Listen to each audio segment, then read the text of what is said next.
Komið sæl og blessuð og velkomin í Bridge-þátt samstöðurinnar. Í dag ætlum við meðal annars að ræða hádramatískan úrslitaleik í bikarkeppninni síðustu helgi. Hann var nú heldur betur spennandi að fylgjast með þeim leik allt fram á síðasta spil. Við ætlum líka að kynnast því hvernig það að vera í atvinnumennsku í Bridge. Og við ætlum að ræða vetrarstarfið framundan hjá Bridge-félögum landsins, Bridge-hátíð, stærsta mót hvers árs sem styttist í. Og við ætlum að ræða úrvalsdeildina sem nýtt framtak í Bridge-heiminum. Og tveir góði gestir komnir hingað til þess að fylla upp í eyðurnar hérna með mér. Annar Matthías Imsland, framkvæmdastjóri Bridge-sambands Íslands. Vertu velkominn. Takk fyrir það. Og Júlíus Sigurjónsson, meðal annars smurður bikarmeistari frá síðustu helgi, Bridge-spilari til margra ára og atvinnumaður tíma. Já, takk fyrir það. Fyrsta skipti sem að þú kemur hingað að þessu rauða borði sem við ætlum að breyta í grænt borð. Já, ég bara, takk fyrir að bjóða mér þetta. Já, gaman að fá þig. Ég sé að þú ert í Mokanum í dag. Þar verið að fjalla spil úr bikarkeppninni og ég óskaði til hamingju með það að vera bikarmeistari. Já, þakkaði fyrir það. Eins og ég nefndi áðan, þá var þetta nú heldur betur spennandi. Kannski við fáum mynd af ykkur kempunum. Þarna þið, Júlíus, Guðmundur S.V. Hermannsson, Björn Eysteinsson sem var fyrirliði heimsmeistaraliðsins okkar frá Yokohama 1991 og Guðmundur Páll Arnarsson, hann var sannarlega spilaði heimsmeistari og það vantar hvað? Það vantar Þorlák Jónsson á myndina. Já, annan heimsmeistara. Þannig að þú spilar þetta mót þarna með 3 heimsmeisturum, fyrirliðanum og 2 virkum spilurum. Já. Þeir eru enn að þessa kempur. Þeir eru og í fulli fjöri, þeir eru ansi áhugasamir allir 3. Já, þetta alveg magnað. Þá skulum við fá mynd af Silfursveitinni, þeirri sveit sem þurft að, já, þeir eru ekki jafn glaðir á svipinni, Frímann samt heldur haus. Þetta Frímann Stefánsson, Reynir Helgason, Pétur Guðjónsson og Sveinn Pálsson. Þetta var Matthías, varstu að fylgjast með þessu? Ég var að fylgjast með þessu, þetta var Ég var nú að hrósa þeim fyrir hvað þeir voru búin að gera þetta skemmtilegu sjónvarpsefni. Já, frábært sjónvarpsefni. Vegna þess að sérstaklega undir lokin að það var Sveit Frímanns og sem svona kölluð líka Tíma Akureyri sko. Hún var búin að vera að éta upp forystun undir lokin hjá bikarmeisturunum og voru konir yfir í næst síðasta spili. Já. Og svona allir heldur nú þeir var að fara sigra þeir byggust ekki við miklu sviftingum í síðasta spili en svo gerist það bara í síðasta spili að kom heldur betur svifting og það voru 4 spaðar sléttaðnir önnum megin en á borðinu hjá Júlla þá doblaði hann 6 spaða 2 niður og þá bara fór sigurinn úr höndum Frímanns og þeir tóku þetta með stæl. Rosalegt, við ætlum að kíkja á það spil sérstaklega eftir Sveit Frímanns, við vorum að gefa þeim það að leið þeirra í úrslitaleikinn, hún var ekkert létt. Þeir slóðu út Grant Thornton fyrir norðan sem að stundum kölluð ein af ofursveit og svo sláðu þeir út náttúrulega landsliðsmennina okkar í Info Capital. Já, í undanúrslitum á laugardaginn. Og Stórt, já, af miklu öryggi. Já. Og þeir leiða framan af í leiknum við ykkur, Júlíus, það ekki? Jú, þeir voru yfir í hálfleik. Já, einmitt. Og svo koma þessi rússibannar upp og niður, liðin skiptast á að leiða og svakaleg dramatík í síðustu spilunum. Ég heldur betur. Og bæði var ég þarna í húsnæði Bridge-sambandsins þar sem leikirnir fóru fram á laugardeginum en á sunnudeginum þá átti ég ekki heimagengt og þá gat maður fylgst með þessu í beinni útsendingu á BBO, frábært sjónvarpsefni og við skulum aðeins kíkja á fáum kannski eina mynd. Þarna situr þú í norður, Júlíus, og ert að spila við Guðmund Páll Arnarsson, Sveinn Pálsson á vinstri hönd og Pétur Guðjónsson á hægri hönd. Pétur minn gamli makker að norðan. og hann nú ekkert að slá að því hann Pétur þarna komast þeir í 7 lauf, það voru að spila 6 lauf hinn megin og þarna svíning og hún verður að ganga, það ekki Júlíus? Tímapunkturinn verður að vera réttur og hann það og það vantar aðeins framan á sagnir en sko þarna voru margir impar hvað, þetta bara eitthvað þriðja eða fjórða síðasta spil Aðslemmu sving á hættunni 13 impar Já, einmitt, rosalega stór ákvörðun heldur að Pétur hafi meldað þetta vitandi það að þetta gæti verið svíning eða heldur hann hafi haldið hún væri betri? Nei, Pétur sko þegar hann segir 5 grönd þá hann bara að segja Sveini það að hann sé með öll þau kontról sem vantar hann sé með hámark fyrir sínu 15-17 grandi og svo bara Sveins að ákveða það hvað hátt hann vill fara hvort hann eigi einhverja slaga uppfruttu annars staðar og hann taldi segja það hann metur kongudrottningu í hjarta sem ósaðan styrk og svo endaðir í 7 laufum og Pétur hrósar sigri. Kíkjum á næsta spil. Þarna rosalegt spil. Bæði pörin melda 7 spaða.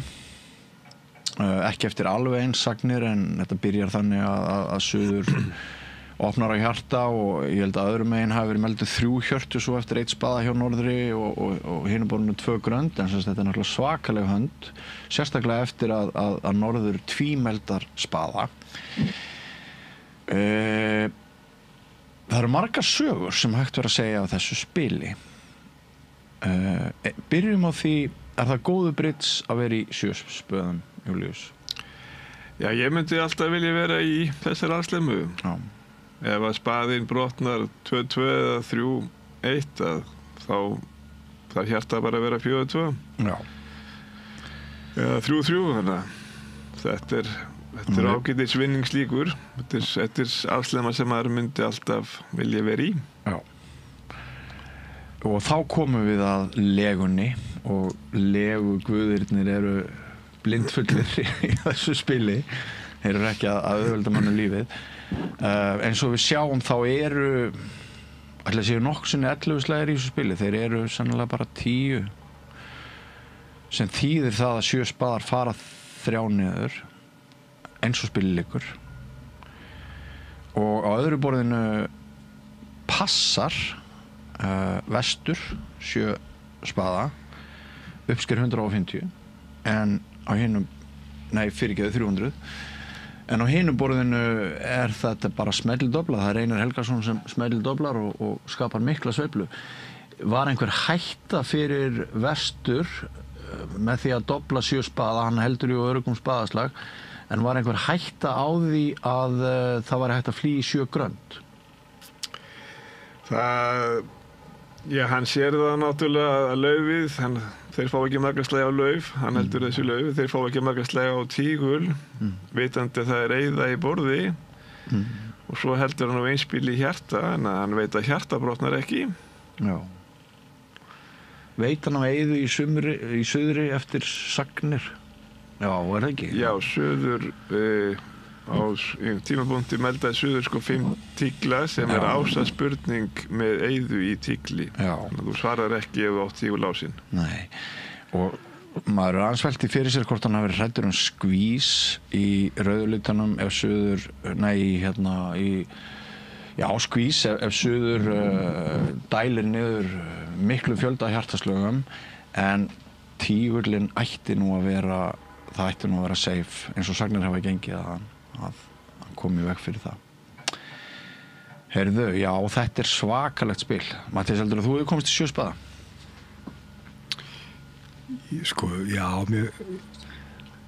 Helsta vandamál hjá mér nú eiginlega það frekar að melda mikið heldur en lítið.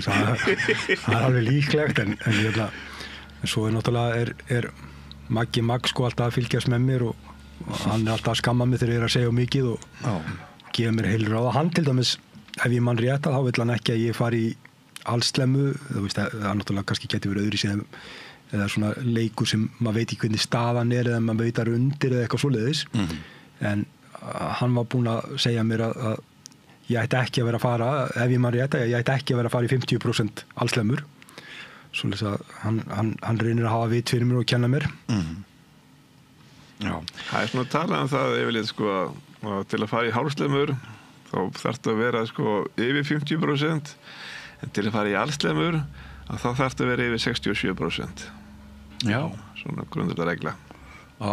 Men fær aldrei í 50%. Þú veist að allslemmu 50% þá færðu ekkert í hana. Já. Ertu farin að spila þá ómikið gegn salnum? Já. Er það? Já. En náttúrulega kannski í svona leika sem þú ert undir og þarftu að á ferðunni í allt svona sko sem þú getur. En þessi 2 spil eru sem sagt 2 dæmi risasveiflur þegar maður hélt að Júli væri búinn að vinna þetta, Júli og félagar, en þarna koma þessi 2 spil bara í síðustu spilunum inn til Sveitar Frímanns, gríðarlega sveiflur og nú komum við að því að það þurfti bara 1 pass til þess að Júlíus hefði ekki orðið bikarmeistari heldur hefðu Akureyringarnir flogið norður með þessa risadollu sem að hennu keftum ef að fá hérna þessa mynd já í þessu spili vantar líka framan á sagnir eins og þið sjáið en vestur sem sagt opnar á Spaða austur segir Grand þriggjatikla reverse hjá vestri á þessu borði já, kannski best að byrja á að nefna það á hinu borðinu voru spilaðir 4 spaðar 10 slagir, við sjáum að spaðin liggur mjög illa og það er eins gott að fara ekki einu sinni upp á 5. sagstigið en þarna er sem sagt 1 spaði, 1 grand, kröfugrand 3 tiglar, 4 spaðar sem ætti að vera ég vil alls ekki að það meldir meira 3 spaðar væru sterkar ekki satt Júlíus Jú. Já og nú byrjar Svenna að hugsa og ég segi sem sagt að þetta snúist 1 pass ef hann finnur passið þá vinna Akureyringarnir eru bikarmeistarar og nokkrir í sveitinni sem hafa aldrei orðið bikarmeistarar áður það er orðið rosalega stór stund hjá þeim en hann fór í ásaspurningu og fær svarið og segir 6 spaða sem að liggja í hel og Júlíus, þú smelli doblaðir þarna í norður og einhver sagði brittspjallinu að þú myndir hérna ramma inn þetta spil upp á vegg af því að það munaði leiknum. Sérðu bara hvað þetta er skemmtilegt spil. Ef að til dæmis hérna Suður Guðmundur Páll hefði haft kónginn annan eða 3. í Spaða þá rennur þessi slemma heim. Já.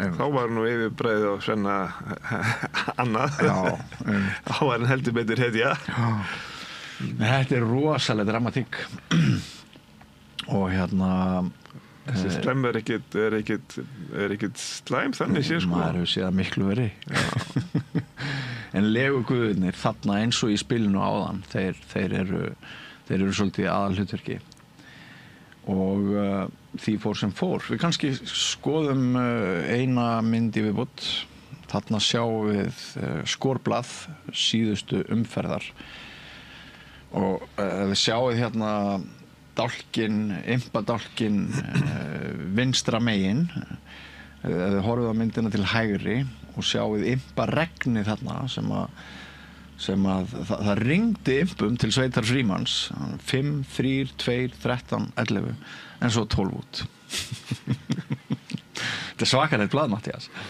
Já, þetta er alvöru blað sko og þannig að hélt maður að Akureyringarnir væri að taka þetta sko með einhverju svaka endarsprett Já en svo var þetta bara svona skemmtilegt tvist í restina allt fyrir áhorfendur og svo er eitt alveg ótrúlega fyndið spil í þessu það er spil 16, við erum ekki með mynd af því Já það er passað út á öðru borðinu og það vinna 6 laufi eiga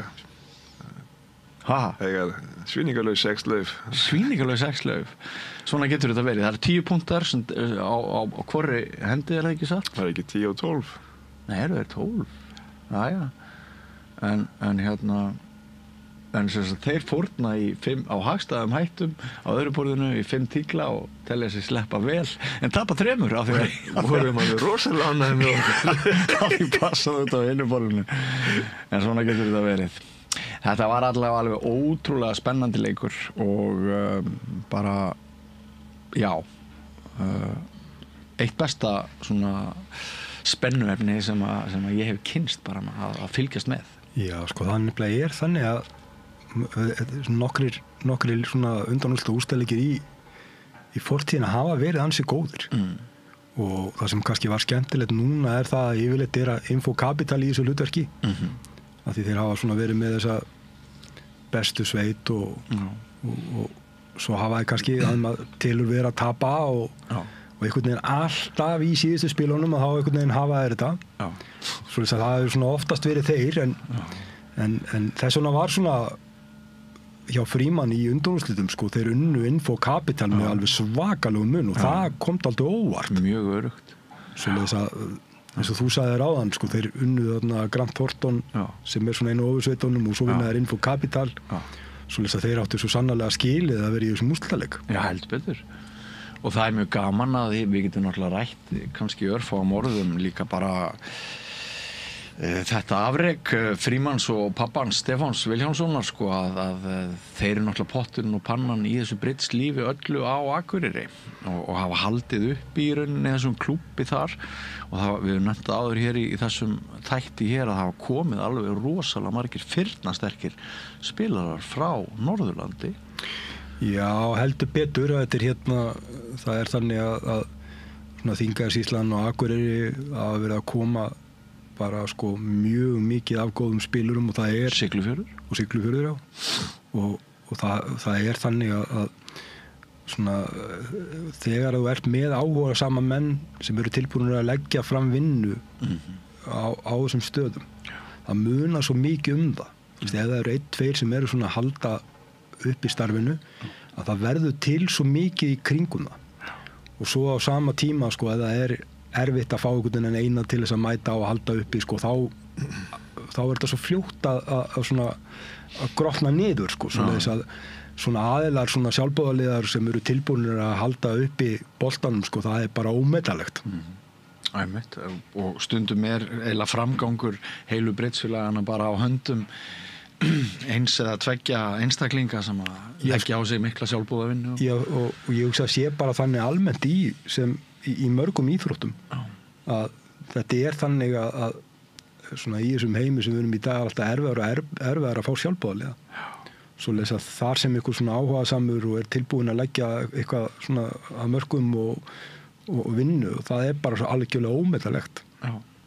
En nú sem sagt veðrastarfið að svona hefjast í flestum fjórðungum ekki satt? Jú. Og Britsfélögin það sem keppt vikulega Þetta eru nokkrir klúbar út allt land en þó enginn á Vestfjörðum. Þú ert að vestan, Júli. Já, ég held að það ábyggilega komin hátt í 20 ár síðan að spila síðast í vestan. Já, einmitt. Ég spilaði á Hólmavík í gömlu flugstöðin annars lagið. Ok. En svona sérst á norðanverðum Vestfjörðum að þá hefur það verið þyngra. Já. Sko þegar þú gleipir þína Britsbakteríu, það í gegnum Mennskólann á Laugarvatni? Það í gegnum Mennskólann á Laugarvatni, já. Já, þannig að það tengdist ekki Bolungarvík eða Ísafirði beint. Nei. En þegar ég var að spila, ég spilaði alltaf mikið fyrir vestan, þegar ég var yngri. Og ég man til dæmis eftir vesturumóti í sveitakeppni, þar sem voru 28 sveitir. Var það? Já, einmitt.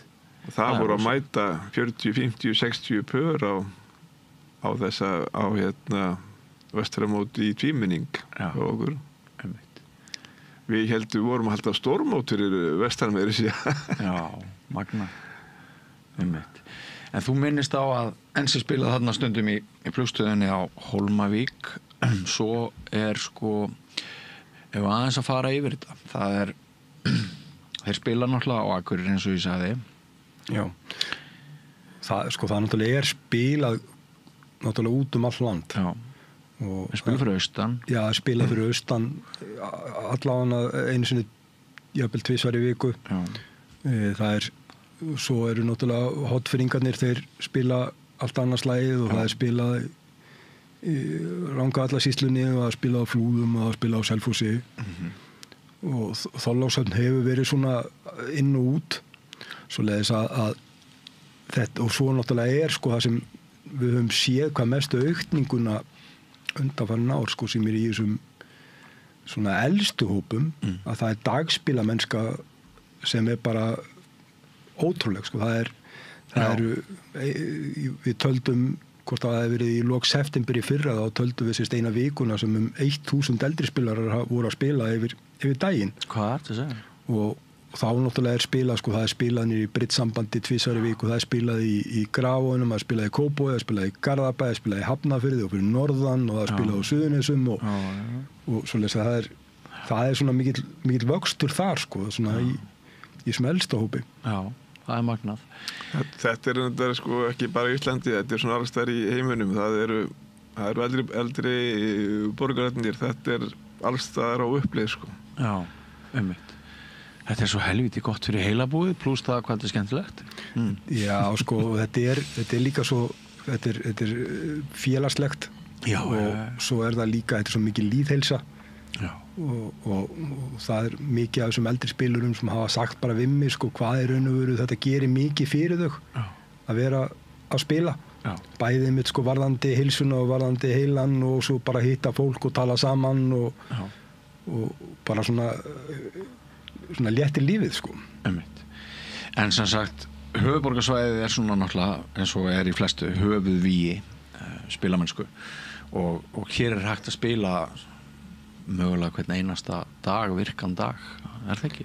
Jú, það er núna í klúbbum, jú, og það er til dæmis eins og núna eru flesti klúbbarnir farnir á stað eftir sumarið og þú hefur valkost flesta daga hefur valkost bæði að spila á daginn alla daga og svo á kvöldin alla daga og þetta eru svona kannski misjafnir klúbbar sko, til dæmis eins og á mánudögum þá getur þú valið það hérna á höfuðborgarsvæðinu sko, og getur þú farið í Hafnarfjörð og það er svona yfirleitt sveitakeppni og það er svona heldur sterkara svona salur þar en á sama tíma er spilað í Síðumúla, svo kallað bósklúbbur og það er svona meira sko skemmtilegt og létt og það til dæmis nýliðar velkonir og þetta er eiginlega svona alla daga sko, þú getur valið raun og veru hvert þú fer bara eftir hvort þú vilt svona meiri keppni eða minni keppni, það er kannski meira gaman og svoleiðis að það er allt í boði. Ég skrappi miðvikudagsklúbbinn í gærkvöld af því þessi þáttur eru tekin upp á 5. morgni þótt hann sé ekki sýndur fyrir á sunnudegi.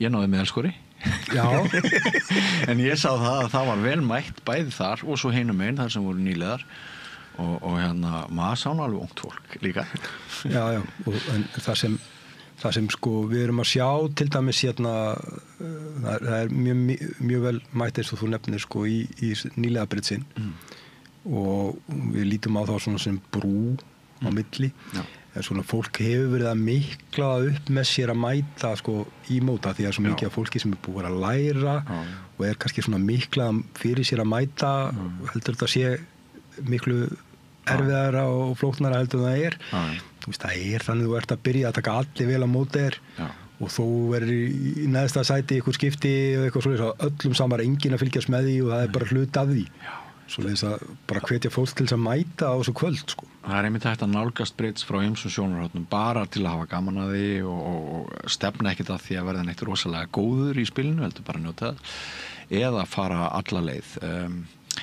og þess vegna verður gaman að heyra þessi þér Júli með atvinnumennskuna hérna á eftir en fyrst skulum við aðeins svona fara yfir næstu Íslandsmót, hver eru þau? Næstu Íslandsmót er Íslandsmót eldri spilara það er aðra helgi og hefur það beðið að heyra þú gert ykkur það Björn Já, 60 plus þú líka og það hérna það er spiluð sveitakeppni á laugardegi og þú segir aðra helgi, þessi þáttur fer í loftið á sunnudegi, það næsta helgi og svo er tvíminningur á sunnudegi og þú þarft ekki að mæta í bæði sko, það er bara að fara í annað kort og það er mikið af svona Íslandsmótum framundan svoleiðis að hérna þetta er svona og svo dettur allt niður hérna, ég man nú ekki nákvæmlega dagsetninguna sko, en það er þannig að það eru 130, 40, 50 spilarar sem að fara til Portugal til Madeira að spila. Alveg rétt. Og það hafa aldrei verið fleiri eða eitthvað? Ég held ekki. Nei, þetta er metið núna. Ert þú að fara? Já. Segur. Ég held ég sé að fara í 20. skipti. Já, já, ok. Ég er ekki að fara sko. Nei. En þetta svona sýnir líka hvað þetta er öflugur hópur. Já. Að brittspilarar sko, þú veist að það sé þannig að það er eitthvað mót erlendis og það séu bara sko 130-40 manns að fara frá Íslandi til að spila á þessu móti. Þægilegastu ferðamáti í heimi, beint flug með play, er það ekki alla leið? Jú. Já, segðu okkur aðeins frá þessum, hérna, þú segist það að fara þarna kannski 20 sinnum. Hvað er það sem að svona laðar þig til Madeira á þetta tiltekna móti? Það er sko, þetta móti mjög skemmtilegt, þetta er mjög afslappað og þægilegt andrúmsloft. Menn eru komið þarna, ekki bara til að spila, heldur líka til að fara í frí. Þetta kemur á góðu tíma fyrir okkur Íslendinga.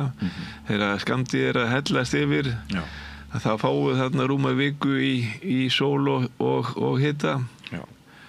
Og Madeira er yndislegur staður. Það er mjög gott að vera þarna. Kostnaður er ekkert allt og mikill. Verðlag er mjög hagstætt og svona til sólu hiti í. Já. Og það er ekkert spilan eitt rosalega mikið. Það er bara einn dagur sem er svona tungur. Þetta er sko, þetta er eins og hérna frá Íslandi kemur mikið af fólki sko sem er, kannski við ætlum ekki að segja að sé hérna að berjast í toppnum. Það fer þarna til að hafa bara gaman. Já, einmitt. Þetta er bara skemmtilegt afslöpun og skemmtilegt andrúmsloft og ekki mikil spilamennska en að fólk getur sameinað bridge og frí. Já, allmarga daga er spilamennska kannski bara 4 klukkutímar. Það er svona vanalega frá 3:30 á daginn til 7:30 á kvöldin sko. Þannig að það er heldur betur hægt að nýta ferðina og þarna sér maður bæði frá Íslandi og frá öðru löndum sko, mér liggur við að segja bara fólk sem er nýbúið að kynna spilinu, það er líka tekið vel á móti þeim sem er ekki langt komnir í þessu móti, er það ekki rétt? Jú. Já, einmitt. Þannig að þetta er mikið tækifæri. Ég farið þarna sjálfur 2 ári röð, alveg ótrúlega skemmtilegt og hérna einmitt fegurð eyjunnar og svona það skiptir svolítið máli Svo margt þetta að gera þarna sko. Margt þetta að gera. En svo er það reyndar almennt sko, þó þetta sé nú kannski vinsælasta mótið, þá er ótrúlegt að fylgjast með því hvað á þessum mótum sko ellendis, hvaða eru margir Íslendingar sem er að mæta á þessum mót. Já.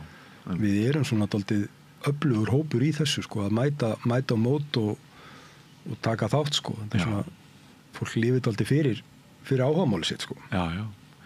En þetta er náttúrulega alveg einstæður fjöldi og virkilega gaman að hérna hvað þetta er orðið stórt og hefur mikla þýðingu fyrir marga Íslendinga. Þannig að ég er mjög ánægður með að við drögum þetta bara inn í vetrastarfið. Þetta mót, það er fílíku fjöldi sem fer þarna út. Já, það liggur alltaf niður hérna heima á meðan.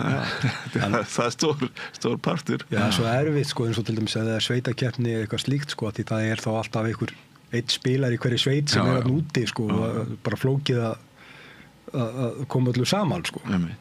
Nú svo er þessir vikulegu klúbbar eins og við höfum farið yfir sem að spila og það eru Íslandsmót og svo eru jólamót, skemmtileg og svo er þarna í lok janúar þá er þessi risabomba, bæði ofurstjörnumót, þar sem að þú færð helling af bestu spilurum heims, er það ekki? Jú, það er þannig sérst á Bridge-hátíðin sjálf byrjar á 5. fyrir alltaf síðasta 5. í janúar og þetta ofurmót World Bridge Tour, það byrjar á mánudeginum og spila mánudag til 5 dags og það er þannig núna að það eru cirka 20 sveitir skráðar á það mót. Fleiri en áður? Já, svona það er komið upp í svipað og hefur verið áður. Þeir eru sko þeir vilja ekki hafa margar sveitir. Nei. Ég er nú aðeins að reyna að semja við þá en þess að ég vil nú endilega hafa sem flesta sveitir þarna en þess að sko þeir sem að koma og spila á þessu móti, að þannig erum við að tala bara alla bestu bridgespilara heims. Það bara hannig. Við erum að sjá sko landsliðsmenn úr bara nánast öllum topp löndunum vera að mæta. Geggjað. Og við sjáum það að þessir spilara sem að mæta þarna á Völbridstúr, þeir halda síðan áfram og að spila á bridgehátíð. Svoleiðis að á bridgehátíðin sjálfur okkar bridgehátíð, að þá erum við með kannski örugglega sko bara stórt hlutfall af spilurum sem eru kannski á topp 30-40 heiminum og þá þeir bara að spila hérna á Íslandi. Svoleiðis að þetta fyrir ákaflega vel saman þessi tvö mót. En það þannig sko að við Íslendingar erum svo sein að skrá okkur á mót. Já. Og ég saknaðist aldrei að eins og með bridgehátíðina sjálfa sko, ég vil endilega hvetja fólk til að skrá sig. Já. Vegna þess að sko við erum svona dálítið mikið Íslendingar að skrá okkur bara nánast daginn áður. En svo það þannig sko að þessir góður spilarar erlendis frá, þeir eru að skoða sko hvernig allir búin að skrá sig og hvernig skráningin og svo eru þeir svo að hissa sko hvað skráningan koma seint frá Íslendingum. Já, ég skil. Það eru einhver ykkar sem veit ekkert hvað við erum að tala þegar við sem bridgehátíð. Þetta nú eitt stærsta mót sem hefur verið haldið hér í áratugi. Fyrst var það á Hótel Loftleiðum í gamla daga og núna það í Hörpu og þetta sem 2 daga tvímenningur fyrst og svo 2 daga sveitakeppni. Ótrúlega skemmtilegt tækifæri og ekkert mál að hoppa yfir í þennan heim þótt spilarar hafa ekkert mjög mikla kunnáttu í spilinu. Það raðað eftir árangri, þannig að geta þín ef þú ert byrjandi þá ferðu væntanlega að spila við aðra byrjandur. Þannig að að gera bara hvetja fólk til þess að taka þátt í þessu. Þú verður væntanlega á bridgehátíð, Júlíus, og líka á þessu ofamóti eða eitthvað? Jú, væntanlega. Já, mitt. Og ætlar að vinna þetta? Ég fer aldrei öðruvísi í bridgemódelina til að reyna að vinna. Það sko þannig að á þessu móti á undan bridgehátíð að styrkleikinn á þessu móti í raun og veru sko, það má jafnvel segja að hann sé meiri heldur en á Evrópumóti eða heimsmeistaramóti vegna þess að þarna ertu kannski með 20 lið og þau eru öll með toppspilurum, þú fara aldrei eitthvað léttan leik. Og verða beinar útsendingar frá þessu á BBO? Það verða beinar útsendingar á BBO, já. Þannig að til dæmis þeir sem ekki eiga heimagengt eða aðrir sem geta fylgst með þessum bestu þarna. Já, og svo náttúrulega bara hægt að mæta niður í Hörpu. Þetta verður spilað í Hörpu, sama stað og bridgehátíðin. Já. Heyrðu, áður en við ræðum úrvalsdeildina, við ætlum að enda á henni, þá, Júlíus, ákomið að því að þú látir ljósið skína. Þú sagðist aldrei fara í mót nema til að vinna það og ég deili nú alveg þeirri skoðun með þér þótt mitt kapasitet til að vinna mót sé kannski aðeins minna en þitt. En segð okkur aðeins frá árunum þegar þú tókst á við atvinnumennsku í bridge. Já. Já, hvað viltu helst þeirra? Hvenær var þetta? Hvers vegna? Hvar varstu? Ég var í Suður-Flórída. Það rétt fyrir norðan Miami. Það sem eru allir stærstu og fjölmennustu klúbbarnir í Bandaríkjunum. Þeir eru sá stærsti í New York. Síðan koma 3 þarna næstu sem eru þarna á þessu svæði í Flórída. Atvinnumennska í Bandaríkjunum hún skiptir svona í maður segja í tvennt sko. Annars vegar eru stórir öflugir sponsorar sem kaupa til sín heilu sveitirnar og gera það út. Þeim reyndar að fara fækkandi núna. Hinn hliðin eru einstaklingar sem eru bara að ráða sér makker. Bæði sem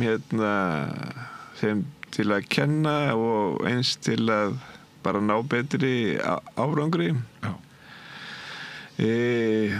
Það svona var sú hlið sem ég var mest í.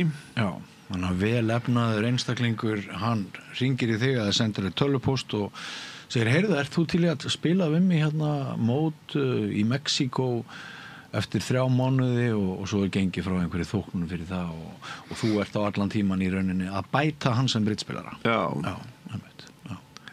Þú færði alltaf fastan kúnna, hann ræður þig ef hann er ánaður með þig. Já. Þá ert að spila við hann reglulega. Já. Kannski einu sinni í viku eða í stærri mótum. Já. Það er svona einhver hópur fólks í heiminum sem að leggur rosalega mikið upp úr því að ná sem bestum árangur í bridge. Já, þetta er bara metnar hjá þeim, þeir vilja bara, þetta er náttúrulega hobby, þau vilja bara vera kannski einhverju vinnir saman sem fara í þetta og þessi, ég vil bara enda fyrir ofan hann sko, sama hvað það kostar. Hér förum við kannski sko í lax, rjúpnaveiði eða skjótum hreindýr og svo segjum við sögur hvert öðru, hvað við höfum verið hérna staðið okkur vel. En þarna er sko, þetta er þessi vitsmunalegi metnaður, það þykir í ýmsum kreðsum í heiminum. Þetta er eitthvað eftirsóknarverðasta hreinlega í heiminum að verða góður, yfirburða góður í hugar íþróttinni bridge. Já. Og er kannski á kaliberi með skák í því hvernig viðhorfið er að þetta sé svona ekki satt. Jú. Svo er reynda sko hérna í Flórida sem ég bjó sko, það er mikið að því að þetta er náttúrulega eldri borgarsvæði, ríkt fólk allstaðar að úr Bandaríkjunum, flytur söður til að lifa 11 árin sko. Já. Og það er ansi mikið það að kallarnir fara í golf og senda svo konurnar í að spila bridge. Já. Svo þeir geta fengið að vera í friði. Já. Varstu mörg ári í þessari atvinnumennsku? Já, ég var svona 10 ár svona annars slagið. Ég var kannski 5 ár dálítið öflugur. Ég var komin árið 2020 og þá var ég komin í hina grúpuna sem er svona miklu eftirsóknarverðari að spila í góðum sveitum. Og en þá skall á COVID og þá lokaðist allt í 2 ár og svo endaði með því ég fór bara heim og það er lítið út síðan. Já. En þú kynnst bridgespilurum út allan heim náttúrulega í gegnum þessi ævintýri? Það er sko fyrir mér, það sem ég finnst skemmtilegast við bridgein er það að þú kynnist fólki alls staðar að úr heiminum. Já. Og oft eins og ef þú ert í atvinnumennskunni sko, kynnistu mörgum snillingum. Já, einmitt. Ferðast og einkaþotum og borður á Michelin veitingastöðum og svona. Já, spenna á maður. En þetta er ekki fyrir hvert sem er svona líf í ferðatösku, er það? Þetta er ekki fjölskylduvænt náttúrulega. Það gefur auðvitað. Já, en það er eftir miklu að slægjast fyrir þá sem gengur vel. Já, en svo er þetta líka sko, þetta er ekki nú að vera, það er ekki aðalatur að vera góður í bridge. Þú þarft að vera sko góður í samskiptum því að þetta fólk er að kaupa sér sko félagsskap. Þannig að þú þarft að það hlýtur að vera ótrúlega krefjandi. Þú þarft að geta að fylgir þessu alltaf eftir hvern dag í spilamennsku að þá er farið sko á matvölustað. Já. Og það er spilin eru krufin. Já. Og fólki veit læra hvað gerði ég þá. Hlýtur að vera rosalega leiðilegt að vera með einhvern byrjanda sem skilur ekki neitt. 5 klukkustundir á Michelin-stað framöndan. Já, það er alltaf farið góða mat í staðinn, það er allt í fína. En einmitt, reynir svolítið mikið á læsið þitt líka á manneskjur að þessir einstaklingar náttúrulega ólíkir og þetta hlýtur að vera rosalegt álag. Það þarf að vera kurteis og skemmtilegur en það er Þess vegna gengur hún Svenna hvað svo vel núna. Já, við skulum aðeins ræða það sko. Hverjir eru aðrir hérna núna utan landsteinana? Við náttúrulega sko Hjördís Eðvarsdóttir, hún ekki fyrst til þess að... Jú, hún búin að vera ansi lengi í þessu sko. Já, og það hefur gengið vel í henni. Hún orðið náttúrulega hún risanafn þarna. Já, og þú nefnir Svein sem Sveinn Rúnar Eiríksson, hann er núna í Bandaríkjunum líka. Já, hann á sama stað og ég var sko. Einhverju fleiri nöfn? Ekki sem eru svona... Ekki sem stendur? Ekki sem eru svona aktífir. Nei, einmitt. Það bara þau tvö. Getið þú hugsaðir að vera atvinnumaður í Brits ef þú hefðir heila kvörnina í það og framkoma hæfileikana? Nei, sko, það myndi ekki henta mér sko. Ég stóra fjölskyldu og svo það er svona... Og ég held sko, eins og Júli nefnir sko, að þetta er líka sko, þetta er ekki bara vera góður við borðið sko, þetta er svo mikið félagslegt líka. Já. Sko, þú mátt ekki vera skamma kúnaðinn eða mátt ekki vera leiðilegur og þetta er ábyggilega mikil orka sem fer bara utan spilaborðsins líka sko, í að sinna þessu verkefni. Ég held að þetta myndi ekki henda mér. Nei, en þeir sem eru bestir í heimi og vinna bara við þetta, þeir afla góðra tekna, ekki satt? Það eru margir sem hafa bara hafa mjög góð sko. Já. Þetta er þannig sko að ég get nú sagt að bara í þennan hóp eða fer ekkert lengra. Bara okkur á milli. Bara okkur á milli sko að svona þessi bestu spilarar maður að heyra sko, sérst eru bæði með fast jafnvel 15.000 eurur á 150.000 eurur á ári og svo eru þeir að fá sko svona 1.000 eurur og jafnvel allt upp í 1.000 pund á dag fyrir hver dag sem þeir eru að spila. Svo þessi bestu spilarar eru vantarlega með þó kannski 3-4 milljónir á mánuði fyrir utan að það er allir kostnaði að borga fyrir þá. Og það viltu koma inn í þetta? Já, það er sko og þessi sko allra bestu þeir eru bara þeir nenni ekki orðið að spila lengur þetta er svo, þeir fá svo mikið borgað að þeir þurfa bara að spila einhver 5-6 mótu á ári og svo er þetta bara frí.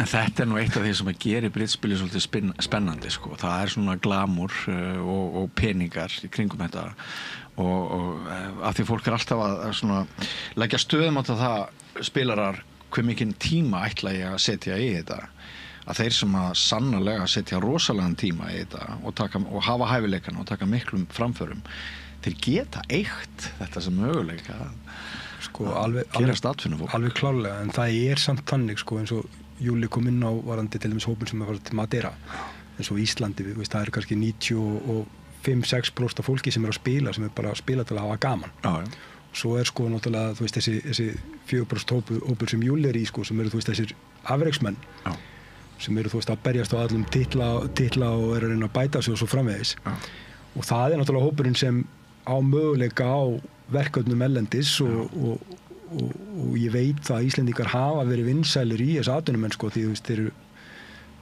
góðir spilar og eru agaðir en náttúrulega langstæðstir hlutin á Íslandi er bara að spila til að hafa gaman og með fjölskyldu og vinum. En sko út af þessu er allt annar bragur á britspilinu heldur en ef við værum einhver Olsen klúbur hérna þar sem að spilagjöfun ræðst bara tilviljun hver fær Olsen og að brits er sko ég reyni ofta að nota tækifærið af því að ég veit að einhverjir eru að horfa á okkur núna og hlusta á okkur sem að vita ekkert hvað brits er en spila kannski kana eða veist að heppni er ekki ráðandi faktor þú í þessu spili þetta er bara einhver lógík hvernig myndir þú lýsa sko því sem þarf Júlíus til þess að verða góður britspilari? Það er náttúrulega bara ástundun þetta er bara það skemmtilegt sport að þú ert alltaf að læra og bara eins lengi þú lifir þú ert alltaf að læra eitthvað nýtt það er alltaf eitthvað þetta verður bara meira gaman eftir sem líður frá meira gaman en þetta sko þetta var náttúrulega upphaflega uppalega sem svona social sport sem farðist svona yfir í keppnisport en svona síðustu ár hefur þetta verið að fara meira tilbaka sko, þetta að fjölga í sósíalunum sko, en þetta svona aðeins að dala niður í keppnisportinu sko. Já, og sem svolítið það sem við höfum hort á hér líka í þessu landi. Já. Er það ekki? Ég held að það sé bara það sem við séum að sjá allstaðar og kannski hluta því er þessi atvinnumennska sko, vegna þess að það mjög erfitt að vera að keppa á toppleveli eins og til dæmis bara fyrir okkur Íslendinga að vera að halda út í landslið og vera að keppa kannski við normenn eða bandaríkjamenn sko, sem eru með fjármagn og bakvið sig og geta bara verið bara öllu stundum að spila bridge og æfa sig í bridge. Já. Svoleiðis að ég held að sé mjög erfitt að vera að keppa í þessum svona allra öflugasta hópi nema með mikilli vinnu og miklu fjármagni. Svoleiðis að ég held að það sé ekki auðvelt. Nei. Ég bjó einu sinni á Bretlandseyjum og mér langaði í Bridge-klúbbinn, The Royal Cardiff Bridge Club og þeir þurftu að fylgjast með mér í 2 mánuði. Þetta var svo miklir elitistar, þetta var svo mikil high society að ég þurfti að hegða mér fullkomlega í 2 mánuði sem svona maður sem langaði að komast inn í Bridge-klúbbinn áður en þið greiddu atkvæði það hvort ég mætti spila.